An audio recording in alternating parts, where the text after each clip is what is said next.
10. Yo recuerdo a Primo Levi cuando él explicaba que en los campos de concentración nazi pues era una alegría cuando aumentaba un poco la ración de comida o el ritmo del genocidio disminuía, pero el genocidio contra los judíos no acabó hasta que no fue derrotado el nazismo. Y mientras Israel no sea derrotado política y militarmente, el genocidio va a continuar de una manera o de otra.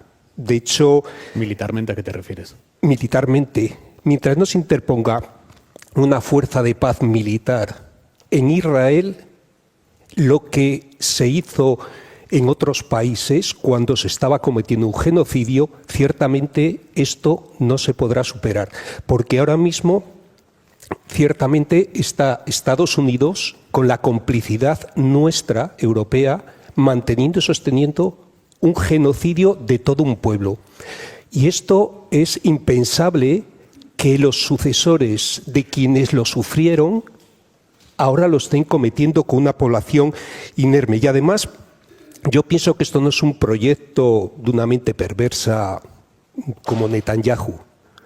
Es un proyecto que además viene históricamente de todo el sionismo y un proyecto además de colonización, porque lo que estamos sufriendo en Palestina es un proyecto colonial, herencia de Inglaterra y de la forma de reparto que se hizo las potencias coloniales y que luego han ejecutado sistemáticamente. Claro, parece una contrapartida por nuestra parte, limitarnos simplemente a ver las cosas. Y de hecho, yo creo que lo que hemos aprobado de esa reducción del comercio de armas, que no erradicación del comercio de armas, es simplemente un pequeño paso. Pero yo creo que lo que estamos viendo es algo que está en el consenso de toda la sociedad israelí, no solo de Netanyahu. De hecho, la mayoría de la población israelí apoya ese genocidio. Valentina. Bueno, a ver, yo lo que creo es que estamos en un primer paso y lo que hemos visto hoy es la primera vez que un plan de paz de este estilo se respalda, no solamente por ambas partes en conflicto, o sea, aquí jamás está de acuerdo con este plan, Israel está de acuerdo con este plan, con lo cual, para genocidio, es verdad que ninguno de los genocidios conocidos hasta ahora, ni el Holocausto, ni el de los Gemeres Rojos en Camboya, ni el de Srebrenica, por supuesto, ha terminado con el genocida, bueno, entregando una parte de los prisioneros y por otra parte con el aplastado entregando los rehenes. Es decir, aquí ha habido un intercambio. Y creo que lo que hemos visto también hoy es un consenso muy, muy, muy especial, ¿no? por parte de la comunidad internacional. Y ahí creo que es destacable el papel que ha hecho el presidente del Gobierno de España, porque exactamente lo que hoy se firmaba y la manera en la que se ha firmado y las condiciones en las que se ha firmado son exactamente contradictorias con todo lo que ha venido defendiendo durante este tiempo, ¿no? La manera en la que se ha manifestado el Gobierno de España no tenía nada que ver con este final con el que ha hecho hoy delante de Donald Trump, hasta incluido el ministro de Exteriores, ¿no? Que ha reconocido hoy por fin efectivamente el papel de los Estados Unidos, pero que no lo habían hecho hasta hoy. Sí, porque además, un poco hilando con lo que plantean los compañeros, ¿no? Yo creo que hoy se ha consagrado el fin de un orden multinacional basado en reglas y pasamos al orden basado en lo que le salga de las narices a Donald Trump. Esto es básicamente lo que ha sucedido hoy, ¿no? Se ha consagrado este nuevo orden internacional. De hecho, Donald Trump ha utilizado una frase en la Knesset, en el Parlamento judío, israelí, perdón, que es que habéis conseguido todo lo que se podía conseguir por la fuerza. Esto es lo que ha dicho Donald Trump en el Parlamento israelí, que básicamente es la esencia del orden internacional que él defiende. Bueno, o sea, es el orden, o sea, la fuerza es lo que se va a imponer. Si yo tengo más fuerza, yo voy a llegar más lejos. Y yo honradamente creo que nuestro presidente no debería haber avalado con su sonrisa cómplice en ese saludo a Donald Trump este final de ese orden internacional en el que los débiles podían sentir que había algún cierto amparo bajo Naciones Unidas, bajo las normas del derecho internacional, para pasar a este nuevo orden internacional en el que, insisto, si tú tienes más tanques puedes aplastar a tu vecino. El presidente, por cierto, que me acaban de comunicar que viene mañana aquí, a Ponferrada, exactamente donde estamos, a la Trímeca Cultural. ¿Sabíais que hoy iba a inaugurar estas jornadas, esta convención para el Pacto de Estado sobre la crisis climática? Bueno, se acaba de anunciar que viene mañana aquí a clausurar estas jornadas. Quiero conocer vuestro análisis acerca del hecho de que el PP no haya venido a esta convención para el Pacto de Estado sobre la crisis climática. Ellos consideran que es propagandístico y han dejado vacías todas las sillas que les correspondían, empezando por las de los representantes, los consejeros de medio ambiente de las distintas comunidades que gobiernan, que son muchísimas. Yo os pregunto, ¿seremos capaces de dejar algún tema, aunque sea los más nucleares, al margen de la refriega política? Enrique. Yo creo que el no estar aquí, estoy pensando sobre todo en Suárez Quiñones y en el presidente de Castilla y León. Suárez Quiñones es el consejero de Medio Ambiente de la Junta, para quien no lo tenga ubicado. Efectivamente, aquí le conocemos bien y creo que es una afrenta para una zona que ha sufrido incendios tan traumáticos como los que se han sufrido aquí, no solo en las médulas, sino en todo el Bierzo. Y yo creo que es una exhibición de ese negacionismo del cambio climático, porque ahora mismo yo creo que hemos pasado muchos de los puntos de no retorno, porque seguimos viviendo como si el planeta fuera ilimitado. Y yo planteo que si nos tomamos en serio un pacto por el cambio climático, no se trata de hacer más coches verdes, se trata de dejar de hacer coches particulares.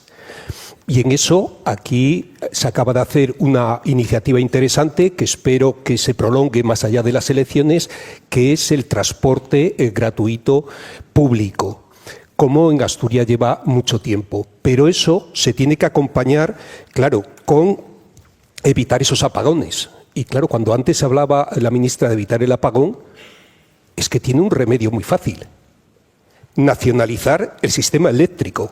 Es decir, un sistema energético y eléctrico no puede estar regido por el beneficio de unos accionistas que socializan siempre las pérdidas y privatizan los beneficios a su cúpula empresarial.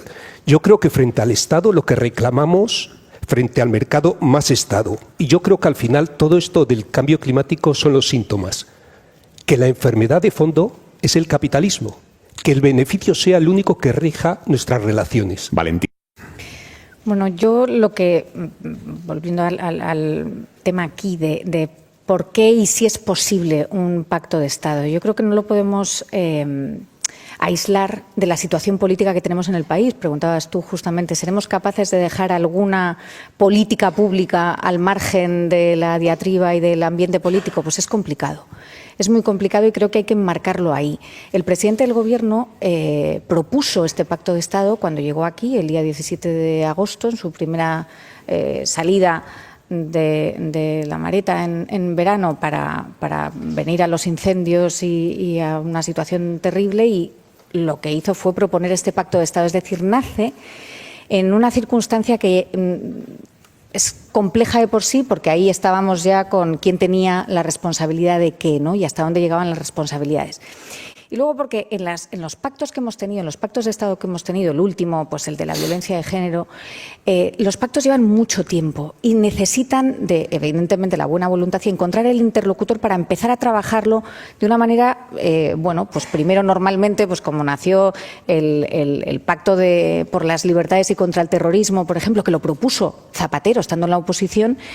Y se empezó a fraguar gracias a la muy buena relación que tenía Rubalcaba con Zarzalejos, que era secretario general de Presidencia. O sea, hay que encontrar un interlocutor al otro lado que sea capaz, no colocar los focos de primera cuando hay una situación como la que hay, en donde el Partido Popular no va a querer de ninguna manera dar un balón de oxígeno al Gobierno. Esto en política se entiende así.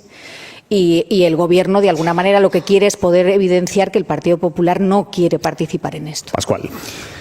Yo honradamente no creo que el Partido Popular hubiera dado ningún balón de oxígeno al gobierno viniendo aquí, ¿no? Lo que está haciendo en realidad es castigando, por un lado, a la ciudadanía y a la sociedad civil que está trabajando en estas materias y que tiene mucho trabajo avanzado, que se han perdido la oportunidad de interlocutar con quienes son los responsables en materia medioambiental en muchas comunidades autónomas. Se castiga a la ciudadanía para intentar castigar a Sánchez, que es como la práctica paraguas que tiene el Partido Popular en todo este tiempo. Y yo insisto, yo creo que comete un error severo cuando toma esa decisión, porque en realidad parece como trata de emular a Abascal, ¿no? Si Abascal planta al rey, bueno, pues nosotros vamos a plantar a los ministros en la reunión del Pacto de Estado. Pero en realidad lo que le ha dado gobiernos al Partido Popular durante muchos años en este país ha sido un aura de capacidad de gestión, que yo pongo en cuestión, pero que tenía y que está derruyendo paso a paso con cada plantón, con cada decisión de no hablar de las cosas de comer. Y a la gente quiere que el Partido Popular venga aquí e interpele a la ministra, e interpele al ministro Planas, e interpele a los ministros que tiene aquí, y que no se ausente como si fuera un niño de colegio que decide hacer pellas. Hoy Feijóo, donde ha estado es en una entrevista en Antena 3 y ahí ha dado un bandazo más en su posición respecto al aborto. Ahora dice que si gobierna va a crear un registro no de médicos objetores del aborto, que eso es lo que hay por ley, sino un registro contrario, de médicos que sí practiquen abortos. Esto lo ha dicho en Antena 3. Cuando llegue al gobierno, la lista será la contraria. Y es que lo importante para una mujer es saber qué ginecólogos, qué obstetras están a disposición de ellas. Están en su derecho, están en su derecho. Admitamos las posibilidades que tiene una mujer para abortar y admitamos las posibilidades que tiene un médico para no practicar el aborto. Y en un momento en el que... Esto que plantea Feijóo, esto además de ir contra la ley, esto es bastante sin sentido, porque los registros de médicos objetores no son registros públicos, son registros privados que sirven, por ejemplo, para organizar los servicios dentro de un hospital, para que en cada turno haya un médico que sí lleve a cabo las interrupciones del embarazo. No son registros públicos, por lo tanto, entendemos que ese registro al revés que plantea Feijóo, médicos que sí practiquen abortos, tampoco sería público, porque no paran de decir que además que el registro estigmatiza. Pues imagínate un registro público de médicos que sí practican interrupciones voluntarias del embarazo. Y además es que esto de que el PP tenga ahora un problema con el registro de médicos objetores del aborto, esto es nuevo, esto es una polémica bastante artificial, porque el PP no tenía ningún problema con esto, Feijóo no tenía ningún problema con esto, hasta que Ayuso la semana pasada dijo: ¿cómo voy a hacer yo oposición al sanchismo con esto? Pues vamos allá. Salió y dijo aquello de pues váyanse a abortar a otro lado, y dijo que ella no iba a cumplir la ley que obliga a crear el registro de médicos objetores. Claro, ¿eso en qué lugar dejaba a las comunidades también del PP, que ya lo habían creado? Y ahora sale Feijóo y dice: ay, sí, qué mal lo de los registros de médicos objetores, vamos a crear un registro de médicos que sí hagan abortos. Lo que pasa es que las comunidades del PP ya habían votado que sí a crear el registro de médicos objetores que está en la ley. Había algunas que lo habían hecho, hay otras que habían dicho que lo iban a hacer. Pero como Ayuso ahora dice: vamos con esto, coge Feijóo, cae en el marco, cae en la trampa y se mete él solo en un problema que no tenía, porque Feijóo no tenía ese problema con el asunto tenía un problema con el voto femenino que se vio en las elecciones de 2023, pero no tenía un problema de línea con el tema del aborto. Pero él mismo se ha metido con este asunto del registro de médicos que sí practican abortos. ¿Cómo te lo explicas, Valentina? Bueno, sabes que el jueves pasado tuvimos un intenso debate tuyo, además, sobre esto. Y una de las cosas que yo dije, curiosamente, que entiendo, pero a lo mejor es verdad que Feijóo escucha ahora 25, y entonces una de las cosas que yo te dije es... Pero no tengas la menor duda. No, fenomenal. No tengas la menor duda. ¿Cuánto me alegro? Pues entonces no solo lo escucha, sino que lo escucha tan atentamente que una de las cosas que te dije es: pero ¿y por qué no hacen la lista al revés? ¿Por qué no se hace una lista de voluntarios? Yo dije voluntarios, no se me había ocurrido si se estigmatiza de alguna manera y hay médicos, porque una de las cosas que tú planteabas es que el problema es que en la sanidad pública...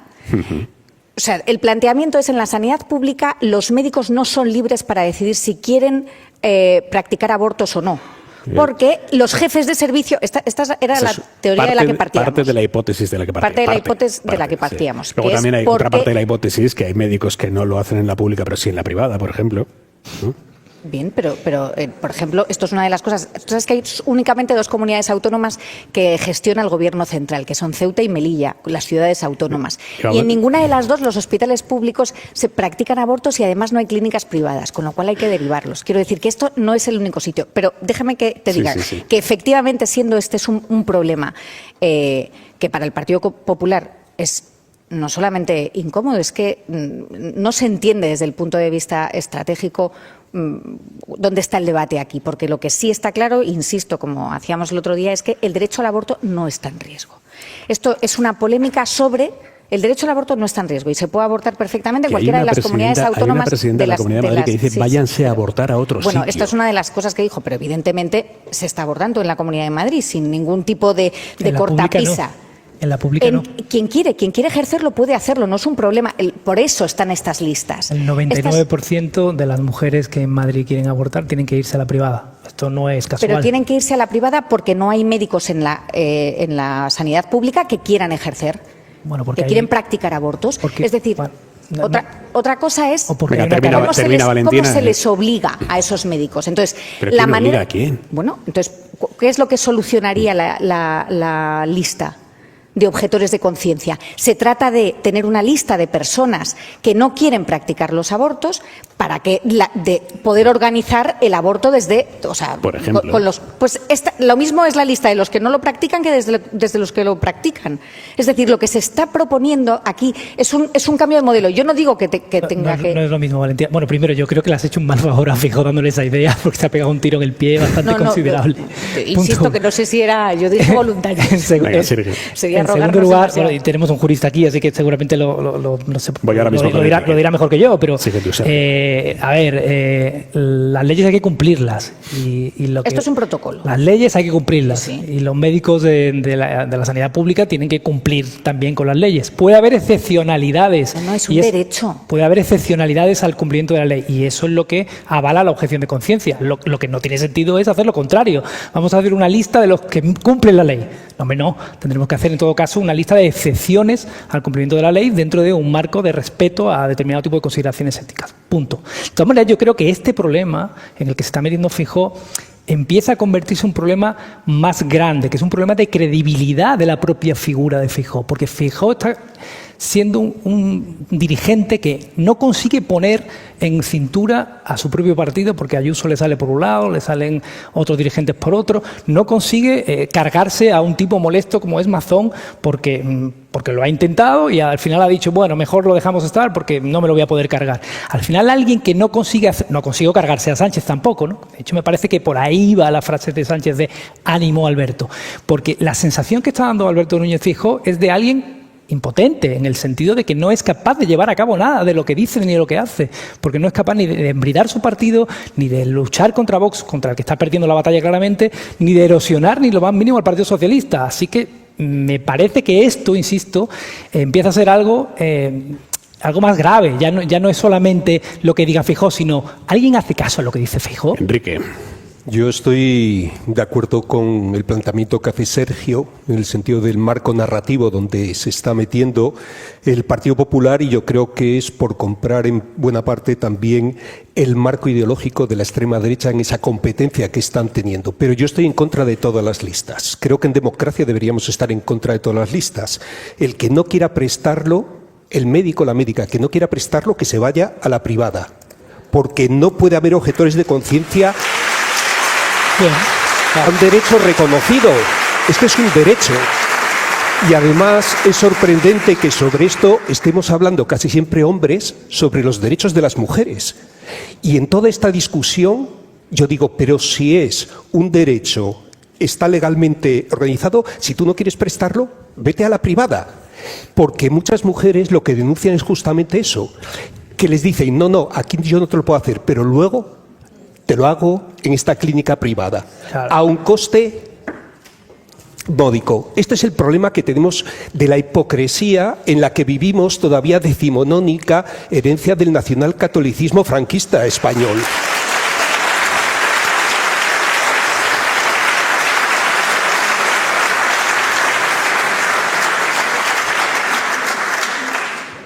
Yo desde luego, me parece que sería tremendo si efectivamente hay doctores o médicos que, negándose en la sanidad pública, luego lo practican en la sanidad privada, porque eso no. Pero entonces no hay objeción de conciencia. Entonces esto es un tema completamente distinto. Lo que hay es un morro de conciencia. Perfecto. Pero entonces, y eso es punible y eso no debería de ocurrir. Pero no estamos sigue Valentina. No, pero no estamos sigue Valentina. Pero lo que no podemos hacer es proteger de ninguna manera a los jetas caraduras y los que tienen mala praxis. Pero no estamos hablando de eso, estamos hablando de listar a gente que tiene el derecho a la objeción de conciencia en algo tan sensible como es el aborto, y pasa exactamente lo mismo en la eutanasia. En ambos pero es llamativo, temas Valentina, que no ha habido ningún problema con la lista de objetores de la eutanasia. Sí, efectivamente, no. Esto es bastante sorprendente que en una haya ocurrido y en la otra no. Y esto tiene mucho que ver con la oportunidad política, que es a donde iba Sergio antes, y por lo que todo esto se está montando, porque todo esto nace después y en la misma semana o en los mismos días en los que surge la polémica en el Ayuntamiento de Madrid del síndrome del posaborto. A partir de ahí es cuando el presidente Sánchez, viendo claramente la oportunidad política de hacerlo, es cuando dice, pues ahora lo que vamos a hacer es abrir el tema del aborto, porque lo que estamos intentando de todas las maneras... Almeida, no lo abre el presidente Sánchez. No, Sánchez, lo abre Almeida. Claro, digo, una vez que salta el tema del posaborto de Almeida, Sánchez ve la oportunidad increíble de poder abrir en un tema...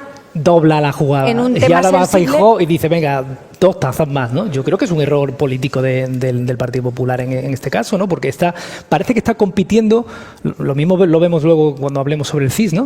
Por un 20% de la población con Vox. Venga, hablamos en un rato sobre el CIS, aquí en Hora 25, esta noche desde Ponferrada. Quiero conocer vuestro análisis, analistas de mi mesa de Ponferrada, sobre el resultado del barómetro del CIS que hemos conocido hoy, que dice que el PSOE se dispara hasta el 34,8% de intención de voto, que es 15 puntos por encima del Partido Popular, que según el CIS cae hasta el 19,8%. Es una caída de 4 puntos, lo que deja a Feijóo en segunda posición y solo 2 puntos por encima de Vox, que sigue al alza. Este es el primer barómetro del CIS, después de que conociéramos el informe de la UCO sobre los gastos de Ábalos. Es el primer barómetro del CIS también, tras la polémica del aborto y de la crisis de las mamografías en Andalucía. Pero esta es la foto que dibuja el CIS, con el PSOE 15 puntos por encima del Partido Popular. ¿Qué te sugieren estos datos, Pascual? Espera un segundo, que te vamos a abrir ese micrófono. Ahí. Yo creo que Tezanos es conocedor de que las encuestas tienen un fuerte valor performativo. Es decir, que lo que digan puede generar efectos. Y creo que lo que está haciendo en realidad es anticipar con un poco de su magia, por llamarlo de una forma un poco bueno, en fin, no le voy a poner etiquetas. Digo que haciendo un poco de su magia anticipa un escenario que no es del todo irreal, porque todas las encuestas, y no solo el CIS, dicen que a medida que el Vox sube, baja el Partido Popular. Y lo que es cierto es que en España, desde 2011, cualquiera que se meta, pueden hacerlo en Wikipedia o en la página del País o en la de la página o en la de la SER, para ver los resultados electorales del bloque de la derecha en sentido amplio. El bloque de la derecha siempre obtiene unos 11 millones de votantes. Es decir, lo que pierde uno, lo gana el otro. Y esto viene sucediendo así desde 2011 con muy ligeras variaciones, ¿no? Entonces lo que está anticipando es un escenario a lo 2015 en la izquierda, es decir, un escenario en el que Vox y el Partido Popular se pueden encontrar como se encontraron Podemos y el Partido Socialista en 2015-2016, con un 20, un 22%, un 23%. Ese es un escenario que paradójicamente con la ley DONT española les puede llevar a que, sumando más electores de los que nunca hubieran tenido, superando incluso un poco los 11 millones estos que siempre tiene la derecha, se encuentran con que no pueden gobernar, porque Podemos y el Partido Socialista en aquella época, recordemos que tenían en torno a 155, 160 diputados los dos juntos, porque la ley de onda española, como decía, prioriza los escaños para el partido más votado, que sería en este caso el Partido Socialista, con una amplia ventaja, ¿no? Y creo que jugando a demiurgo, Tezanos está diciendo, empezad a preocuparos un poquito más, señores del Partido Popular, por este escenario que todas las encuestas, insisto, apuntan que pudiera llegar a suceder dentro de no tanto tiempo. Enrique. Yo, viendo las encuestas, creo que la estrategia actual del Partido Popular de copiar el discurso de la extrema derecha no le está saliendo bien a los estrategas del PP. Parece que eso es claro y, de hecho, a pesar de que Santiago Abascal continúa siendo el líder político peor valorado, no llegaba ni a un 3, siquiera en una nota de 10.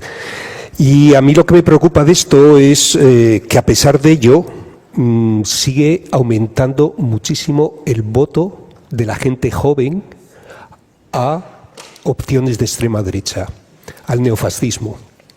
Yo estaba el otro día en un instituto aquí cerca, en la zona de montaña, y 3 guajes de no más de 11 años me decían aquello de: es que nosotros somos de Vox. Y decía: ¿pero qué me decís, chavales, si no tenéis edad para votar? Me decían: es que las feminazis, es que la ideología de género. Luego no sabían qué era eso de las feminazis ni la ideología de género, pero es que sus padres habían estado hacía poco tirando todavía cócteles molotov a la policía por la desindustrialización. Es decir, era una zona profundamente sindicalizada, una zona profundamente reivindicativa, y nos encontrábamos justamente con que sus hijos ahora consideran, varones fundamentalmente, que ser antisistema es ser de extrema derecha, que ya el malote de clase no es el que va con la cresta punky o vestido de heavy, sino que es el votante de Vox. Y nos tenemos que preguntar en este país qué hemos hecho, yo que soy profesor en la Facultad de Educación de la Universidad de León, qué hemos hecho en este país durante los últimos 20 años en la escuela pública para que tantos jóvenes voten al fascismo. Porque si algo tenemos claro es que no se puede ser demócrata sin ser antifascista. Valentina.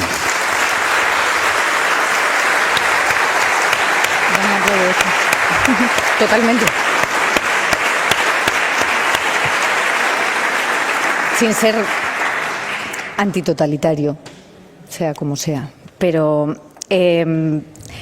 a ver, yo lo que creo es que si el CIS de Tezanos fuese verdad, creo que Sánchez debería convocar elecciones. Porque la verdad es que se lo deja perfectamente colocado, con lo cual me parece sorprendente, ¿no? Se lo preguntaremos mañana, por cierto, que viene a la SER, está con Ángels a partir de las 9 de la mañana en Hoy por Hoy. Ay, qué bien, pues ojalá. Se lo podremos preguntar. Ojalá que le pueda preguntar si va a convocar elecciones teniendo en cuenta los resultados que le da el CIS, porque es verdad que no lo da ninguna otra encuesta, ni 40 dB para El País, ni todas dan una horquilla de primera fuerza política, todos. Las encuestadoras de los principales periódicos y medios de comunicación del país dan primera fuerza política 30-34 al Partido Popular, segunda con 27-25 al Partido Socialista, y Vox, que está entre 15 y 17%, más o menos, ¿no?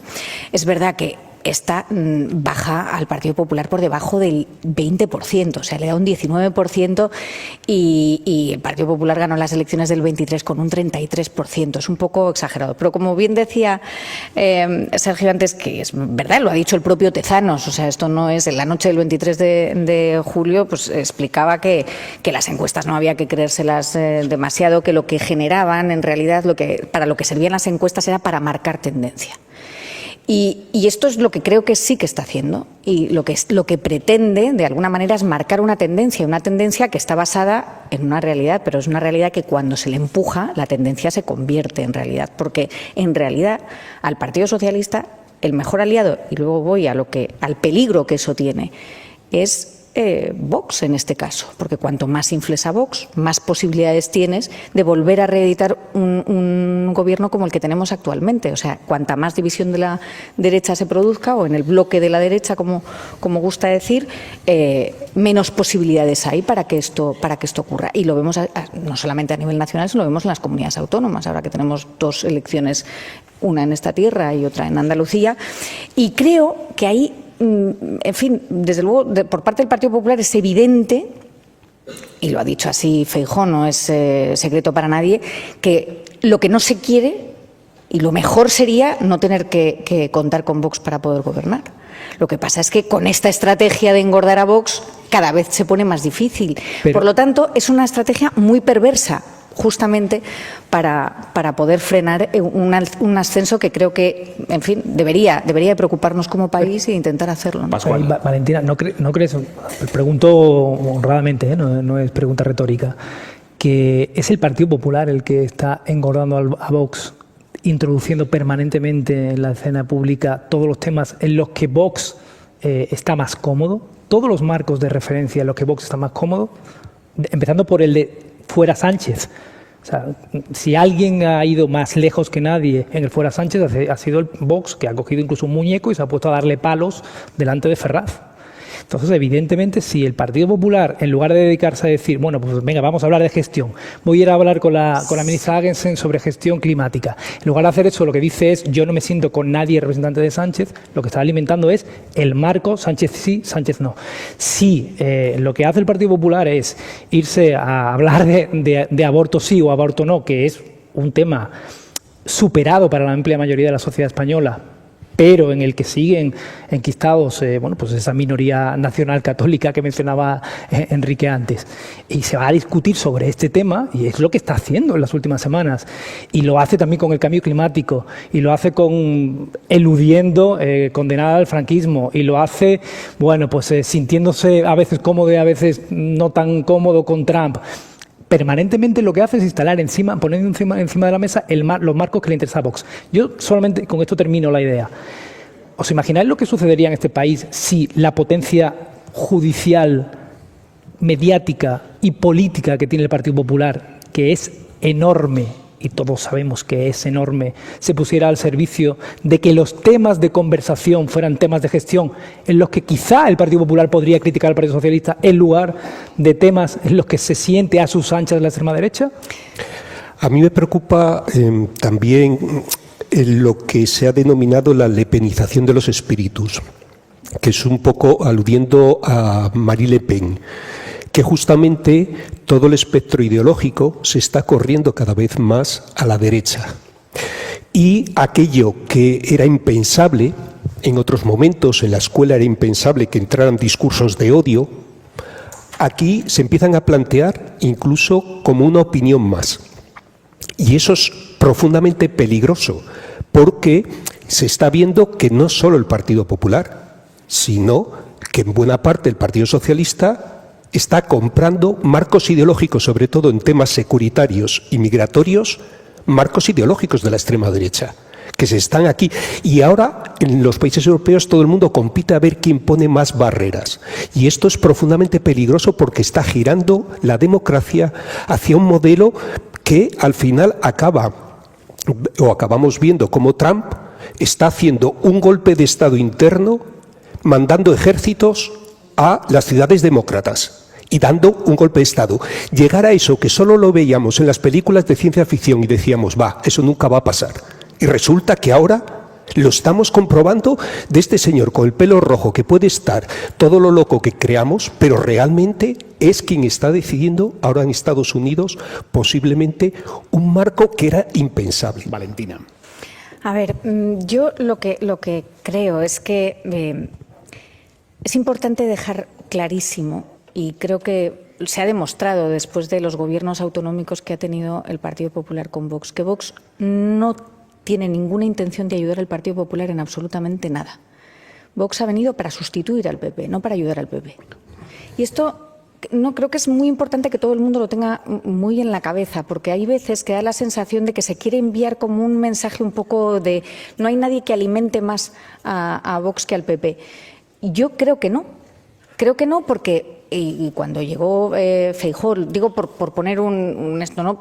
Creo que hoy no dice nada el Partido Popular que no haya dicho históricamente y antes de que existiese Vox. Ninguna de los temas importantes. Son temas, a mi modo de ver, que se plantean mediáticamente de una manera muy fuerte, todos aquellos que son difíciles de afrontar para la derecha. En este caso ha sido el tema de la inmigración, el tema del pacto de cambio climático, porque son aquellos en los que, y el aborto, sobre todos los que son temas morales. Por eso insisto en que Sánchez, en el debate anterior lo decíamos, lo vio clarísimamente, porque en esto hay que reconocer que el presidente del Gobierno tiene un olfato maravilloso, porque le ha salido muy bien. El Partido Socialista sabe cómo ahondar en las diferencias. Pero Valentina, y son diferencias... Sánchez no le ha dicho a Feijóo que salga hoy con la yo no digo, tampoco Feijóo le ha dicho a Sánchez que vaya a darle el abrazo a Trump. Pero yo por eso te preguntaba. Evidentemente no. Hay veces que piensan por ellos mismos, que son casi siempre. Pero no, yo no digo que es que se lo haya dicho.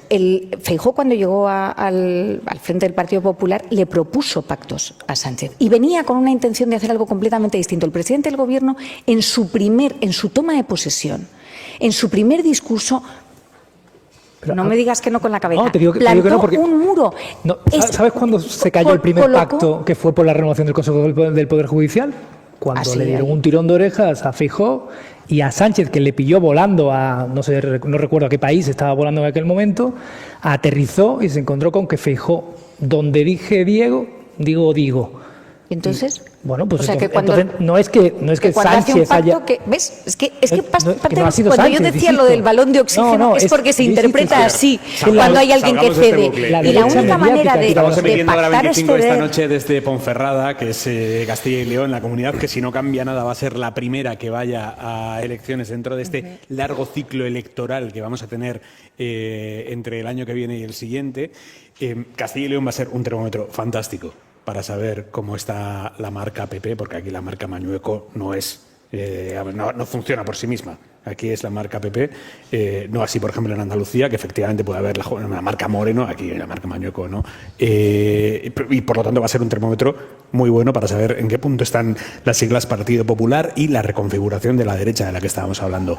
Y eso teniendo en cuenta que aquí Vox gobernó, estuvo en el Gobierno y jugó un papel perfectamente descriptible, que fue la nada. Enrique, ¿cómo explicarías el mapa político actual aquí a unos meses de las autonómicas, ya con todo en ebullición, ya con todo el mundo haciendo sus cálculos, haciendo sus encuestas? ¿Cómo lo explicarías? ¿Cómo lo dibujarías? Pues yo no creo que Vox fuera tan indiferente en su política en Castilla y León. No tenemos más que recordar la ley de discordia que consiguió que separara todo lo que era la memoria histórica democrática. De hecho, las pocas iniciativas que había en este sentido prácticamente desaparecieron. Y por eso nos preguntamos, claro, ¿por qué los chavales ahora saben más del nazismo que del franquismo? Y algo tiene que ver con esto, con que justamente si las futuras generaciones no se les educa en decrecimiento contra el cambio climático, si no se trabaja en antifascismo con lo que estamos viviendo, si no conocen la memoria histórica de sus abuelos y abuelas. Es que aquí en Favero, haciendo el documental Los Campos del Silencio, dirigido por Eloína Terrón, entramos en clase de los chicos de segundo de bachillerato en Castilla y León, en El Bierzo, y no sabían ninguno de los chicos y chicas que sus abuelos habían sido esclavos de Franco en un campo de concentración. Claro, y los chicos y las chicas les mandamos a que vayan a ver los campos de concentración de Birkenau, de Auschwitz, pero aquí es que hubo 300 campos de concentración, San Marcos entre ellos, y estuvieron como esclavos de Franco, y de hecho sus abuelos tuvieron descendencia y por eso ellos estaban ahí, y no sabían. Si no saben esto, las futuras generaciones van a perpetuar ese modelo. Y esto es lo que tenemos que replantear. ¿Cuál es el futuro? Porque es que estos chicos ahora son quienes votan y son los que construyen el futuro de la democracia. O le ponemos bases sólidas a la democracia o tendremos muchos problemas en el futuro. Valentina, ¿qué está en juego en Castilla y León como inicio de ciclo? ¿Qué está en juego aquí? Sí, pues yo creo que justamente esto, o sea, las encuestas hoy por hoy, después de la gestión de los incendios, que ha sido pues una prueba para Mañueco, sin duda, siguen dándole mayoría, no una mayoría absoluta, que es lo que pretendía antes de tener esta crisis y que es lo que sería deseable justamente para no tener que depender de Vox a la hora de gobernar. Eso es lo que es altamente difícil con las encuestas tal y como está a día de hoy. Pero insisto que Vox no tiene intención de ayudar, sino de complicar las cosas. Y lo que sí parece es que tampoco el Partido Socialista logrará tener una mayoría holgada. Va a depender mucho también de estas fuerzas pequeñas, provinciales, ¿no? En Soria, en algunas de las provincias de la región, si alguien consigue el escaño, ¿no? Sergio. A ver, por un lado, yo creo que va a ser muy importante cada voto en Castilla y León, porque en un cuerpo electoral de 81 procuradores, con un reparto de la ley DONT muy minucioso por cada provincia, a veces se han repartido procuradores por 200, 300 votos. Así que cada voto va a contar en estas elecciones. Ese es el punto 1. Después, en términos predictivos, lo que apuntaría la demoscopia ahora mismo es que no es improbable un escenario parecido al que apunta el Tezanos para el conjunto del país. Es decir, un escenario en el que el Partido Socialista pueda ganar las elecciones, pero quien vaya a gobernar sea el Partido Popular con Vox. Y esto en el itinerario hacia las elecciones generales de 2027 es más que interesante, porque nos vamos a encontrar con que Castilla y León probablemente nos encontremos con que gane las elecciones el PSOE, pero gobierne el Partido Popular con Vox. En Andalucía se puede resquebrajar la mayoría absoluta de Moreno, porque lo que está sucediendo en Andalucía es muy gordo y afecta a mucha gente en los temas nucleares de su vida, y probablemente también se tenga que apoyar de nuevo en Vox, y nos vamos a encontrar que entramos en 2027 con 2 comunidades autónomas en las que el Partido Popular de nuevo ha claudicado ante las exigencias del partido de la extrema derecha. Si a eso le unimos el itinerario discursivo que está teniendo, me parece que lo que va a abundar es en hacer realidad el escenario que planteaba Tezanos. Bueno, lo dejamos aquí por hoy. Nos vamos, señores. Muchísimas gracias, Ponferrada, por habernos acompañado en esta noche de lunes. Ha sido una gozada. Nos vemos en la próxima. Adiós.